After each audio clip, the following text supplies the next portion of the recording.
जय श्री कृष्णा। हमने चर्चा की थी कि भाग्य पिछले जन्म के कर्मों के अनुसार बनता है। तो भाग्य बन चुका है, कर्म व्यक्ति खूब मेहनत कर रहा है। और एक व्यक्ति कम मेहनत करता है, कम पढ़ाई करता है, वो ज़्यादा विद्यावान, ज़्यादा धनवान, ज़्यादा सुखी रहता है। एक व्यक्ति बहुत मेहनत करता है, उसके जीवन में सुख नहीं आता है। इसका क्या कारण है? तो देखिए, जब पितामह भीष्म जी ने कहा कि मैंने श्री कृष्ण भगवान से प्रश्न पूछा कि मैंने पूरे अपने जीवन में ऐसे बुरे कर्म नहीं किए हैं कि मुझे बाणों की सैया मिली, तब भगवान ने कुछ पिछले जन्म में ले गए। और पितामह भीष्म कहते रहे, प्रभु 1 2 3 4 10 15 नहीं, मैं बहुत जन्मों को देख रहा हूँ, ऐसा पाप नहीं किया। तब भगवान श्री कृष्ण कन्हैया ने कहा कि बहुत जन्मों पूर्व तुमने एक अधमरे सांप को अपनी बाण की नोक से उठा करके बबूल के पेड़ पर फेंक दिया था। उस आपने इतनी गति के साथ फेंका था कि उसके पूरे शरीर में कांटे विंध गए थे। और वो सर्प बस यही कह रहा था कि हे भगवान, इस दुष्ट राजा ने मुझे जिस तरह से ये पूरे शरीर में जो कांटे चुभे हुए हैं, ऐसा ही दुख इसे जरूर देना। तो पिछले अनेक जन्मों में वो दुख नहीं मिल पाया, कई जन्मों बाद ये मिला। तो जिसके जीवन में भी दुख है भैया, पिछला कोई ना कोई कर्म है जिसके कारण उसको दुख झेलना पड़ रहा है। कोई कोई स्त्रियां बाल विधवा हो जाती हैं, या अनेक दुख हैं, दुख की क्या कही जाए। इस संसार में ये दुखालय है, अशाश्वत है, दुखों का घर है। तो अब दुख दूर करने का उपाय क्या है? तो दुख दूर करने का उपाय है भगवान की शरण। तो कौन से भगवान की शरण ग्रहण की जाए?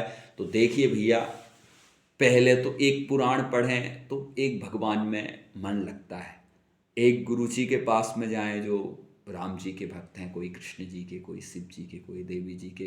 तो कई बार मन में भटकाव भी आ जाता है। दूसरे विधर्मी लोग तो यही कह के भटकाते हैं कि भाई तुम्हारे यहाँ तो बहुत सारे भगवान हैं। तो बहुत सारे भगवान हैं, ये तो खुशी की बात है कि हमारे पास भाई ऑप्शन ज़्यादा है। किन्हीं के यहाँ तो केवल एक देवता है, तो वो तो केवल एक देवता के पास जा सकते हैं। तो हमारे जो अष्टादश पुराण प्रवक्ता जो भी विद्वान हुए हैं, उन्होंने यही निष्कर्ष निकाला है कि जो गणेश जी हैं, राम जी हैं, कृष्ण जी हैं, श्री हरि नारायण हैं, शिव जी हैं, देवी जी हैं, ये तो हमारे प्रधान देवता हैं। राम कृष्ण हरि तो एक ही हैं। श्री गणेश जी का अवतार भी श्री कृष्ण भगवान ने ही लिया है। देवी पार्वती मैया ने कहा था, हे श्री कृष्ण, तुम्हारे जैसा मुझे सुंदर पुत्र प्राप्त हो, ऐसी मेरी इच्छा है। कृष्ण भगवान ने कहा, माता, मैं स्वयं ही आपका पुत्र बन करके आऊँगा। और काल का पुराण में ऐसी भी कथा है कि एक बार माता जगदम्बा भवानी ने शिव जी से कहा, प्रभु आप तो हजारों लाखों वर्षों की समाधि लगा लेते हो, मैं स्त्री हूँ, आपके बिना मुझे कैसे इतना लंबा समय निकालती हूँ। भगवान श्री शिव जी ने कहा कि देवी जी, तुम्हारी प्रसन्नता के लिए मैं स्त्री बन जाता हूँ, तुम पुरुष बन जाओ। और श्री भोले बाबा राधा रानी बन गए और श्री भगवती जगदम्बा ही श्री कृष्ण बन गई। कहने का तात्पर्य यह है कि गणेश जी, देवी जी, शिव जी, रामकृष्ण हरि, श्रीमन नारायण सब एक हैं। जब ये प्रमुख देवता एक हैं, तो फिर जो छोटे देवता हैं, देवराज इंद्र हैं, भगवान सूर्य हैं, भगवान यमराज हैं, ये तो भगवान के ही अंशभूत हैं। और एक और बात है, देवराज इंद्र का पद आज कोई भी मनुष्य प्राप्त कर सकता है। कैसे? हाँ, उतनी साधना तपस्या करनी होती है। तो कलयुग में यह साधना तपस्या थोड़ी ज़्यादा कठिन हो जाती है। सतयुग में हजारों लाखों वर्षों की समाधि तपस्या सभी करते हैं। फिर जैसे जैसे युग आगे बढ़ते हैं, अधर्म का अंश आता जाता है। तो कलयुग में तो यह थोड़ा कठिन है। पर आज से कुछ वर्ष पूर्व तक श्री कृष्ण भगवान धराधाम पर भी आए हैं। श्री तुलसीदास जी को, सूरदास जी को, नरसिंह मेहता जी को, मीरा माता को भगवान ने दर्शन दिए हैं। भक्तमाल में अनेक अनेक कथाएं हैं। तो कहने का मेरा तात्पर्य ये है कि छोटे देवताओं का पूजन हमें करना चाहिए छोटे रूप में, पर ये पंचायतन जो हमारे देवता हैं इनकी साधना में लग जाना चाहिए। अब किन की साधना करें, किन्हीं भी देवता की आप प्रेम से साधना कर सकते हैं, सब देवता एक हैं। हाँ, आपको विवाद में नहीं पड़ना है कि हम गणेश जी के भक्त हैं तो बाकी सबकी निंदा करें, नहीं। हम शिव जी के भक्त हैं तो बाकी सबकी निंदा नहीं। हम देवी जी के भक्त हैं या श्री राम कृष्ण हरि किन्हीं के भी एक रूप के भक्त हैं तो बाकी की निंदा लोग करने लग जाते। भाई निंदा क्यों कर रहे हो? जिनकी भक्ति आपको करना है आप प्रेम से करिए। और बाकी जो हमारे यहाँ तो वैसे देखा जाए तो गणेशोत्सव आते हैं, देवी मैया के नवरात्र वैसे 2 प्रकट रूप में आते हैं, पर 4 नवरात्र हमारे यहाँ पर हैं। और भी नवमी के तिथि में भगवती की आराधना होती है शुक्रवार के दिन। इस तरह से 12 महीने ही माँ जगदम्बा के हैं। विशेष रूप से शिव जी का देखा जाए तो श्रावण मास है, महाशिवरात्रि है, हर महीने में शिवरात्रि आती हैं, प्रदोष व्रत होते हैं, सोमवार में व्रत तो शिव जी की आराधना है। श्री राम कृष्ण हरि भगवान का देखा जाए तो श्री कृष्ण जन्माष्टमी, राम नवमी और उत्सव श्री हरि के भी अनेक 24 अवतार के उत्सव आते हैं। अब कहने का तात्पर्य यह है, ये पंचायतन एक सूर्य भगवान, आप किन्हीं भी देवता को खूब मानिए, खूब भक्ति कीजिए, पर कठिन भक्ति सबके बस की बात नहीं है, तो सरल भक्ति कैसे करें? आप नित्य प्रति स्नान के बाद मंदिर जाइए और मंदिर जाके 1 लोटा जल भगवान शिव को, तांबे का कलश हो ज़्यादा अच्छा है, आप जल चढ़ाइए, घी का दिया लगाइए, ज़्यादा अगर संभव नहीं है तो 1 घी के बत्ती जलाइए भगवान के सामने, दीप दर्शन कराइए प्रभु को, उन्हें दीपदान कीजिए। अष्टगंध है, अबीर गुलाल चावल भगवान को अर्पण कीजिए। और राम कृष्ण हरि श्री गणेश और जगदम्बा जी के मंदिर में अंदर प्रवेश नहीं होता है, तो आप बाहर ही जा कर के दर्शन कीजिए। भगवान राम कृष्ण हरि जी को तुलसी अर्पण कीजिए और गणेश जी को दूर्बा, जगदम्बा मैया को फूल अर्पण कीजिए। और इस तरह से सुबह शाम जो माताएं हैं वो मंदिर जाती हैं, दीपदान करती हैं, आप करिए, ये पुण्य का इससे आपको पुण्य मिलेगा।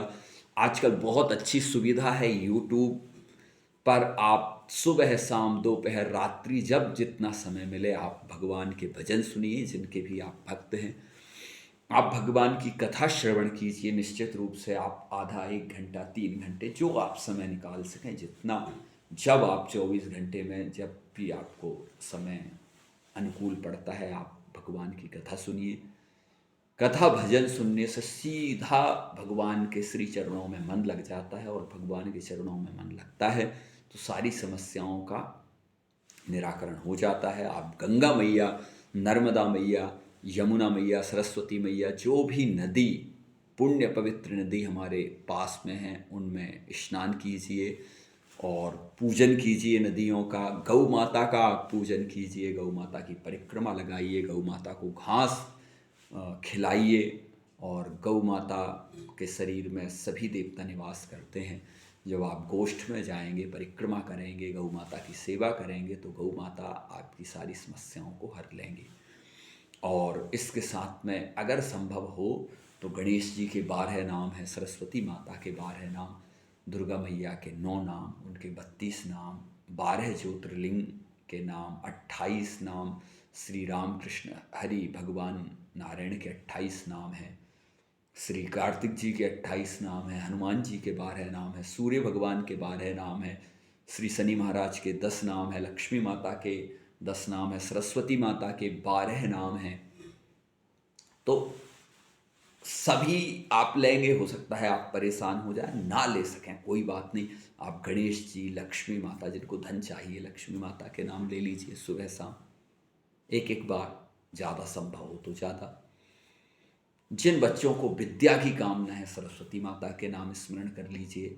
भगवान शिव कृपा बरसाने के लिए, आप शिव जी के भक्त हैं तो 12 ज्योतिर्लिंग, 12 ज्योतिर्लिंग स्मरण कर लीजिए भगवान के नाम।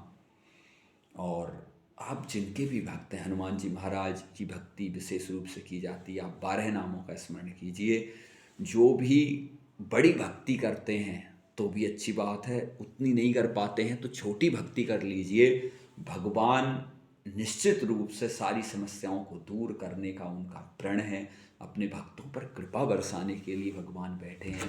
ये पुराणों की कथा ही इसलिए है कि कैसे भगवान ने ध्रुव जी के ऊपर, प्रहलाद जी के ऊपर, गजेंद्र के ऊपर, मीरा माता के ऊपर, सूरदास जी के ऊपर, तुलसीदास जी के ऊपर कैसे भगवान की कृपा बरसी है। कुंती माता, सुभद्रा माता, द्रौपदी देवी और 5 पांडव, राजा परीक्षित जी से लेके भक्तों का ही चरित्र भागवत में है। शिव पुराण में भगवान के भक्तों का चरित्र है। अब मैं कभी आगे वीडियो में और भगवान की यह विशद चर्चा करूँगा कि किस तरह से पुराणों में भगवान की भक्ति का महत्व बतलाया गया है और कैसे आप भक्ति करके अपने जीवन को सुखमय बना सकते हैं।